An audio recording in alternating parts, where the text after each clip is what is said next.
Uruguay football দলের জার্সিটা কখনো মনোযোগ দিয়ে লক্ষ্য করেছেন কি? না দেখলে একটু গুগল করে দেখে নিন। ভালো করে খেয়াল করলে দেখবেন তাদের জার্সিতে 4টি তারকা দেয়া। এই এক একটি তারকার অর্থ হলো এক একটা বিশ্বকাপ। কিন্তু ব্যাপার হলো উরুগুয়ে তো বিশ্বকাপ জিতেছে মাত্র 2বার। প্রথমবার 1930 সালে বিশ্বকাপের প্রথম আসরে ফাইনালে নিজেদের মাটিতে তারা 4-2 গোলে হারায় আর্জেন্টিনাকে। এরপর 1950 সালে খ্যাতনামা মারাকানা স্টেডিয়ামে ব্রাজিলকে হারিয়ে দ্বিতীয়বারের মতো চ্যাম্পিয়ন হয় লাতিন আমেরিকার দলটি। এখন অবধি ওখানেই শেষ। তাহলে বাকি দুটি তারকার অর্থ কি? অতিরিক্ত দুটি তারকার অর্থ হলো দুটি অলিম্পিক সোনা, যা উরুগুয়ে জিতেছিল 1924 ও 1928 সালে। তবে এই গল্পের এখানেই শেষ নয়।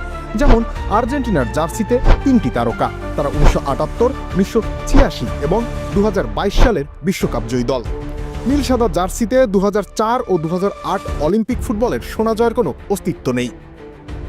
তাহলে উরুগুয়ে কেন 2 অলিম্পিক সোনার জন্য বাড়তি দুটি তারকা যোগ করার সুবিধা পায়?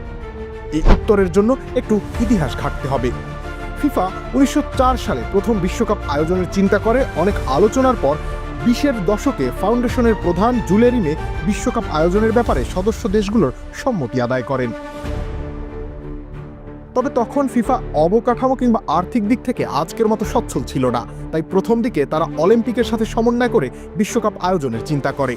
1924 ও 1928 সালের বিশ্বকাপ ফুটবলের আয়োজনটা ছিল মূল অলিম্পিক গেমসের ফুটবল আসরটাই। যদিও কালের ধারায় সেটা ফিফা বিশ্বকাপ নয়, বরং অলিম্পিক ফুটবল হিসেবেই পরিচিত হয়েছে।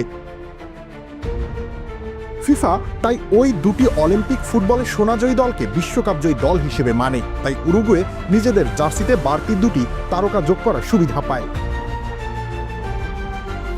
বাকি অলিম্পিকগুলোর সাথে ফিফার সরাসরি কোনো সম্পৃক্ততা ছিল না। অলিম্পিকের সাথে তাদের চুক্তিও শেষ হয়ে যায়। তাই সেই সময় থেকে অলিম্পিকগুলো আর 10টা চ্যাম্পিয়নশিপের মতোই মর্যাদা ভোগ করে এসেছে।